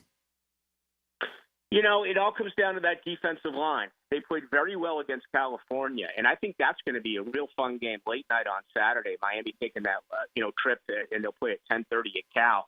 If they get after it, the front four, the way they did against SMU, I think Florida State has a puncher's chance, and the secondary has really been let down this year. But I think it goes to the old feeling that we've talked about, forever. If you're not getting a pass rush, you could have Hall of Famers. in your secondary. And Cade Klubnik has settled down. It's a very balanced attack at Clemson. They can run the football. They got 3 seniors on the offensive line. They're one school that doesn't use the transfer portal, so everyone within that system is familiar with what they're trying to do offensively and defensively. And I'll say this, Hayes, I think they are arguably the most improved team in college football. They got over the 50-yard line twice against Georgia on opening day, and we all watched that game. Clemson is much improved since that contest. They're a huge favorite here, 15 points. I think Clemson should be able to do whatever they want on Saturday night, whether it's run the football or pass the football against Florida State's defense. Hayes and I are in here laughing, Rick, about the fact that freaking Florida is a home underdog to UCF. Yeah. I mean, it's comical that Florida's a home underdog to UCF. Well, FSU a 2-touchdown underdog on their own field. It's just as comical. It's just, I mean, as a Florida State guy, that's got to make your skin crawl the way the other one makes our skin crawl, doesn't it? It's devastating. It is. And, I feel for the Florida State fans on this. I don't feel for the players. I don't feel for Mike Norvell and the coaches. I feel for the fans because they really stuck out their chest this past year, and they took every punch from everyone. They singled themselves out. They over-complained about the snub. They over-complained about the Atlantic Coast Conference, and they've become a punching bag to college football as a whole. And I feel for these folks. I mean, I remember going to the Ruski in '88 at Clemson, and 1989, which during that era, the only team that beat Florida State at the Doak was Miami, and that was it. And Terry Allen came in one night, ran for about 165 yards under the lights, and Clemson won a big road game in 1989. And, I remember 93 when Florida State beat Clemson 53-0 on that field. And here you are, we're 48 hours away, and it's like, you've got to be kidding me. Florida State has literally no chance to win this game. It would take a miracle. I mean, where do you hold your hat? They're not a good offense. They're not a good defense. They make 2 or 3 egregious mistakes every week on special teams.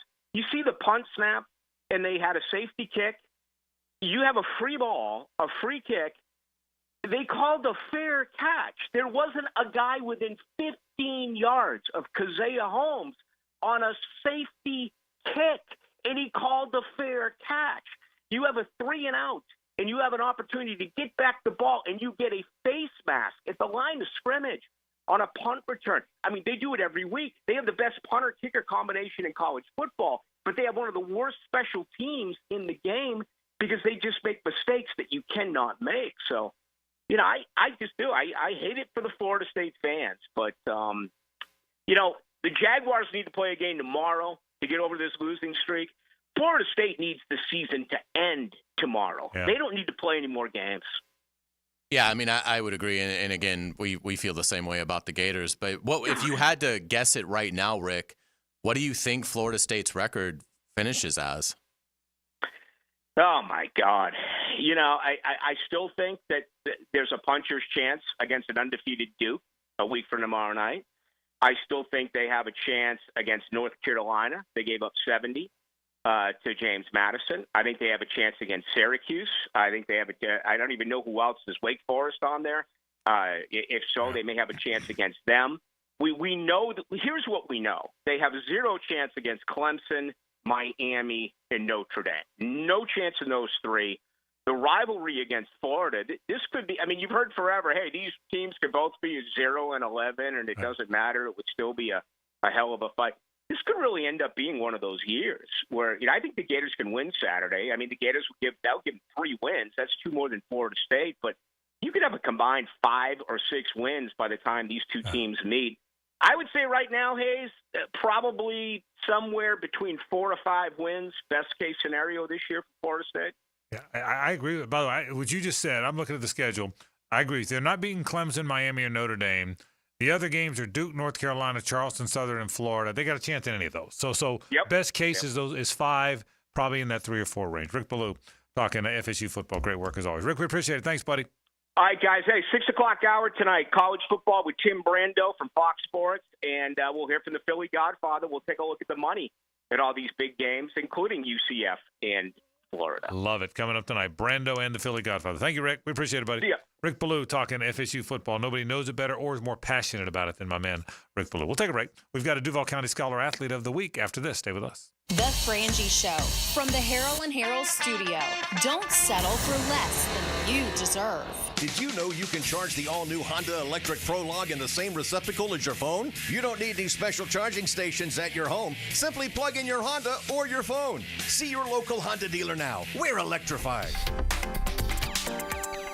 When you step into a courtroom, you're stepping into a fight. Someone wins, someone loses. I'm attorney Brett Hastings, and at Hastings Injury Law, we've got the experience you want in your corner if you or a loved one suffer a personal injury or a wrongful death. We're here to fight for you. So if you get hit, hit back with Hastings Injury Law, offices Jacksonville. Find us on the web at 904hitback.com or call our 24-hour helpline, 904-HITBACK. Big Chief Tire offers affordable quality tires for every type of vehicle. Frank Frangie here. Whether you're looking for all-season tires, high-performance options, or something more budget-friendly, Big Chief has the perfect set to keep you rolling. Their expert technicians ensure your tires are installed quickly and safely so you can drive with confidence. Visit BigChiefTire.com or call 904-932-0950 to schedule your appointment and check out their unbeatable tire deals today. Big Chief Tire keeps Jacks rolling. Hey everybody, Mike Dempsey here for Dandy Foods. Dandy subs and sandwiches. Look, we always want you to think about those great options as you're driving around Duval. But the beauty is, even as I'm dropping pounds, Dandy's got great options for me as well. Told you all about their protein packs, delicious salads that they have out there. They have fruit cups for on the go. You know what they have. Veggie snack trays. You can grab those on the go as well. Perfect, healthy snack. Dandy is the name to know when you're on the go. So stop into a Gate store anywhere around Duval and make yours a Dandy, and do it today. Want a one-stop shop when it comes to commercial or residential construction? Then pick Preferred Builders. They should be high on your list. Over 70 years of construction experience combined with exceptional product and service warranties. They've got a team ready to tackle any size project. In fact, they've built their business in Duval by offering superior work at reasonable prices, and reputation over time means something. Honest and knowledgeable, reliable and responsive. Be sure and put Preferred Builders into your game plan for your next construction project. That's Preferred Builders. It's soccer around the world, and here at home on the Sporting Jack Soccer Hour on 1010XL. Join Cole Pepper, Mauricio Ruiz, and Becky Burley for Soccer Talk. Tuesday nights at 6 on 1010 AM. Attention veterans, the Fed has done it. They've lowered interest rates, the moment we've all been waiting for. And at Loan Pronto, they've lowered mortgage rates along with it. It's Prosser here for my friends at Loan Pronto. Listen, if you're a veteran with a current mortgage rate over 6%, Loan Pronto can do a streamlined refi, lowering your monthly payment with no income verification and no appraisal. Veterans can now access up to 100% of their home's equity and turn that into cash. You can get 50, 75, even 100 grand or more with no junk fees and no hassle with an APR in the low fives. So you can pay off all those credit cards, personal loans, and car loans. Veterans typically cut their monthly payments by $850. At Loan Pronto, they respect what you've done for our country, and we show it. Call now for a free rate quote with no credit pull. 904-999-1508. That's 904-999-1508 or loanpronto.com. Equal housing lender, NMLS 1661781. Kuhn Flowers and 1010XL encourage you to help those devastated by Hurricane Helene in the Big Bend area of Florida. Kuhn's will be sending a relief truck to Perry, Florida Friday morning to encourage you to stop by their Beach Boulevard location to donate tarps, blankets, first aid kits, bottled drinking water, diapers, flashlights, laundry detergent, towels, and toilet paper. Any amount will help and is appreciated. Their truck leaves Friday morning, so stop by Kuhn Flowers, Beach Boulevard with your donations today. Stuck on what to do with a plumbing issue? Just call the Duck. Duck Rooter are experts at plumbing and are a 5-star Google-rated company. You name it, they do it. Water heater replacements to sewer drain cleaning, leaks to repipes. Fully licensed and insured with highly trained technicians. Trust the Duck to fix it right. Duck Rooter Plumbing and Septic Services. When you're stuck, call the Duck. 904-862-6769. Hey, David again with Royal Pest Services. TAP Insulation stands for thermal, acoustic and pest control. Keep your home cool, noise out, and pest dead. Visit RoyalPestServices.com to schedule a free inspection. Hey, sports fans, it's Hays Carlyon from MyBookie. What a week of football and betting was last week. If you haven't bet with MyBookie yet, they are still running the double deposit bonus. Just sign up with promo code 1010XL. We have another huge week starting with college and NFL games on Thursday night. Get signed up now for a little Sun Belt, Fun Belt college matchup. Texas State is a 2-touchdown favorite traveling to Troy. We'll take over 58 points on the total. For Thursday night, NFL, the Tampa Bay Buccaneers travel to Atlanta, where they open as a 2.5-point underdog to the Falcons. I take a long, hard look at betting with the Bucs with the points and parlay that with over 43.5 on the total. For a limited time, MyBookie still has the double deposit bonus. Use that promo code 1010XL to claim a bonus that doubles your money on your very first deposit up to $1,000. Double your money with 1010XL before you even place a bet. Bet on anything, anywhere, anytime, and make your season a winning season with MyBookie. This is Dr. Kevin Kaplan, head team physician for your Jacksonville Jaguars. Here's the latest update on the Jags, brought to you by Baptist Health and JOI. Jaguars defensive coordinator Ryan Nielsen on preparing a game plan for Joe Flacco and Anthony Richardson. Both really good players, and both present a different challenge. You got a guy who's played a ton of football over his career and won a lot of football games, and you got another guy who's starting out who's a phenomenal athlete and can throw the ball a mile. So it's a good test, and so we've got to be sound and have a couple of different calls for both guys up and be able to execute those calls. And if we see both, with possibility too that we're preparing for, that they both may play, so we'll have to adjust the game plan accordingly. Jags Colts Sunday at 1. I'm Andrew Gibson with your Jacksonville Orthopedic Institute Jaguars update. 1010XL is presented by Farah & Farah, exclusive injury law firm of the Jacksonville Jaguars. Protecting you and your family. Call 396-5555. Jacksonville. And now, this week's Scholar Athlete of the Week. Brought to you by Southeast Orthopedic Specialists and the Plumbers and Pipe Fitters Local Union 234 on 1010XL. All right, it is time for our Duval County Scholar Athlete of the Week, and it is Leighton Yates from Stanton who joins us now. Leighton, how are you? I'm doing pretty good. How are you? Doing great. Thanks for joining us. And you were telling us during the break, but I want you to expound on this for our listeners. You are both in diving and track and field, but diving is kind of your thing. So tell me a little bit about that, how you got started into the whole bit. Yep. So for pretty much my entire life, I did gymnastics, and that took over everything that I used to do. But then I got a couple of injuries in a row, and I kind of had to leave gymnastics. So coming into high school, I decided I wanted to join a sport that kind of used those similar skills. And so diving just seemed like the perfect sport because it used those, the flipping that I used to do. And I fell in love with it. It became so much fun. Very cool. Leighton, you were telling us that in a regular meet, you'll have to pull off 6 dives, but at district, it balloons to 11. How many dives do you have in your repertoire, and how do you decide which 11 you're going to do that day? Yeah, so in major competitions, you have to follow specific categories of the dives. And so there's 5 different categories. You have to do 2 of each, and then an extra one of at least one category. And so I probably can do about 15 dives, but during practices, I usually just focus on 12. So those are the same 12 that I can get good pretty much every time. So I like to choose the ones that I'm consistent on during practices. What are your best dives? I love inward dives, and so I'm usually good at those because I just practice them a lot. If I just want to do something fun for that day, I'm like, oh, let me do an inward. And tell us about track and field. What do you do there? Yeah, so I focus more on the field aspect. I started out just doing long jump, so I've been doing that for 3 years. And in the past 2 years, I started doing javelin as well. Very cool. You have an unbelievable SAT score, 1530. What would be your advice to younger kids that are getting ready to take that in terms of, I would imagine you got to, be efficient taking it, not fall too far behind. But what's sort of your advice of, how you can ace this exam that everybody has to take? So I think the major thing is just practice as much as you possibly can. So that means start as early as the summer before, even years before. and just like take practice tests, use online resources. Those helped me a bunch. And also just don't stress in the middle of the test. Like take your time, but also like make sure that you're not falling behind. Very good advice. So what are your plans for college? Where do you want to go? What do you want to do? What's the plan? Yes. So my top 2 colleges are probably Georgia Tech and UF, and I would love to be accepted and attend either of those because I'd love to go into the engineering fields.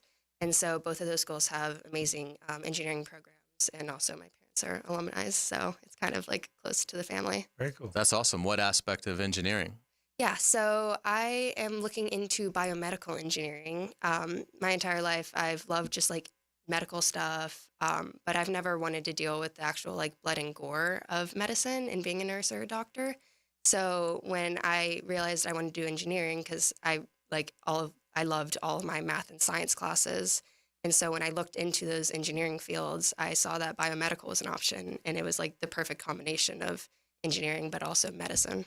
Yeah, and Leighton told us during the break, medicine without the blood and gore. Yeah. That's a good plan. Yeah. That's a very good plan. So, well, congratulations on being our Duval County Scholar Athlete of the Thank you Week. so much. Very well deserving. And my guess is whichever one of those you prefer, you're probably going to get in. So good luck in college, and good luck with your diving. We appreciate it. Thank you. All right, Leighton Yates is from Stanton. She is the Duval County Scholar Athlete of the Week, and she's going to go into engineering, one of those 2 schools. My guess is she's going to get accepted into both and have her choice. That'd be my prediction. I would agree with that prediction. I think it's a very safe one. So Excellent student athlete. So it's great to have Leighton in here. No question about that. All right, we're almost out of time. I got about 10 minutes to go in the program. Let's see where we've been today. Now, the cool down from the cool guys at Donovan Air Electric and Plumbing. Fast, reliable, and honest service since '87. All right, we talked. I opened the program today talking about Tom Coughlin and the incredible impact he's had on this community, on this football team, on this franchise. And I don't think that can be overstated. I think too many times it's understated. He was the first coach, the first general manager. He built the football operation. He had him in the AFC Championship game in their second year. He had him as one of the best teams in football in his first 4 or 5 years, maybe the best team in football in '99, certainly among those. And then went on to win 2 Super Bowls with the Giants, came back to live here, went to work with the Jags in 2017, and got him back to the AFC Championship game as the front office part of the front office personnel, kind of running the football operation.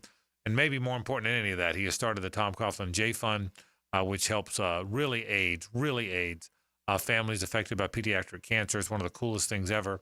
Tom Coughlin has had such a major impact on our city, and I hope people appreciate it. And I hope you all appreciate it when he goes into that pride of the Jaguars, because he certainly deserves that. On Sunday, we talked about that. Greg McGarity stopped by, the executive director of the Gator Bowl College Football Report. Talked about who the Gator Bowl might be considering.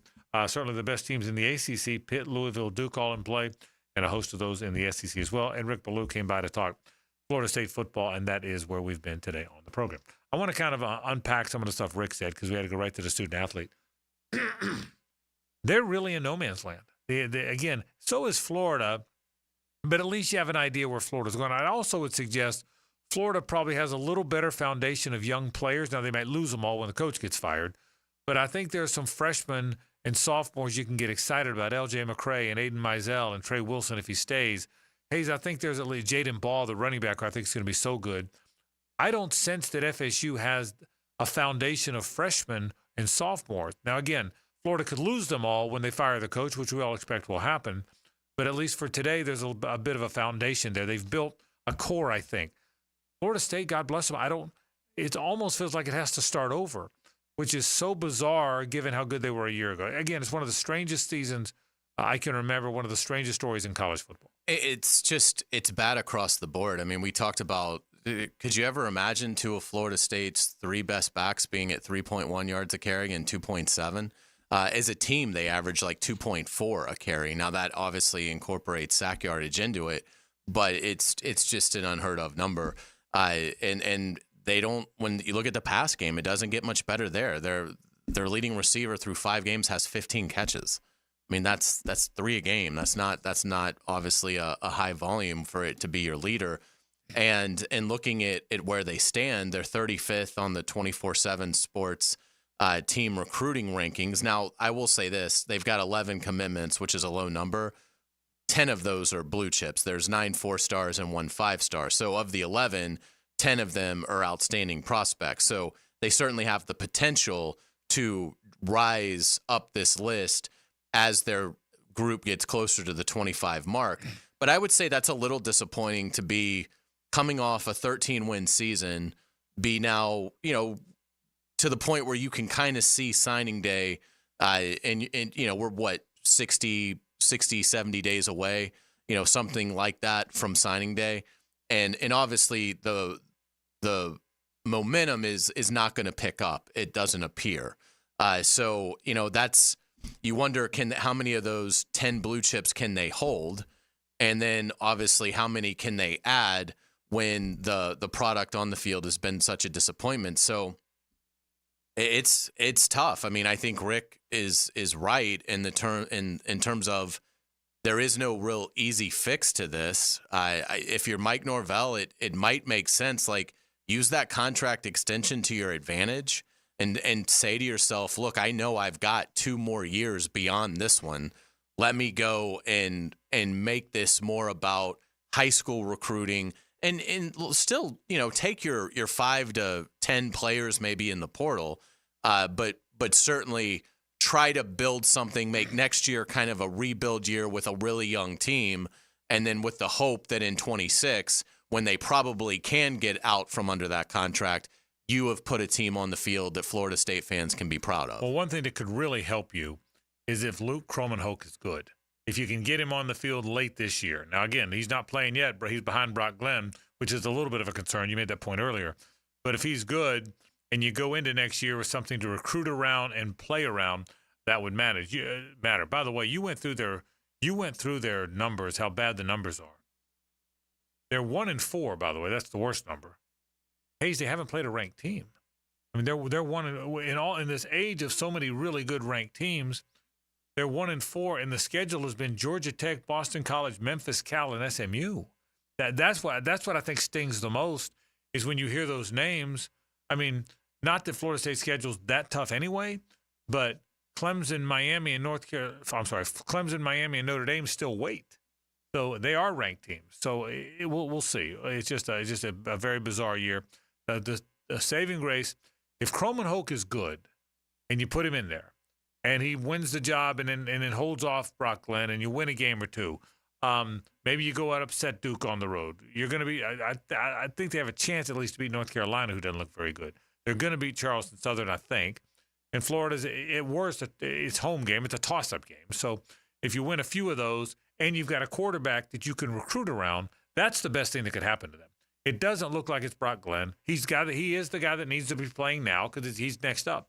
So we'll see. Interesting stuff. And the thing with Kromenhoek that'll be interesting in terms of how Norvell handles it is if you put him out there and he's great, well, now you're not going to get a transfer. You're not going to get a portal kid because the portal veteran is going to be like, well, I need to be pretty much assured that I'm your guy if I'm coming. And if you've got a true freshman that lit it up over, a three game stretch. So it's almost that's what's so hard about building something in today's college football is it's almost like for any positive thing you can build, there's a negative thing that goes right along with it. Now, I would still play Kromenhoek, and I might, if I was Mike Norvell, I would think the ideal would be, give Brock Glenn his 1 or 2 starts and let the locker room feel good that he got his chance, but ultimately he's going to fail.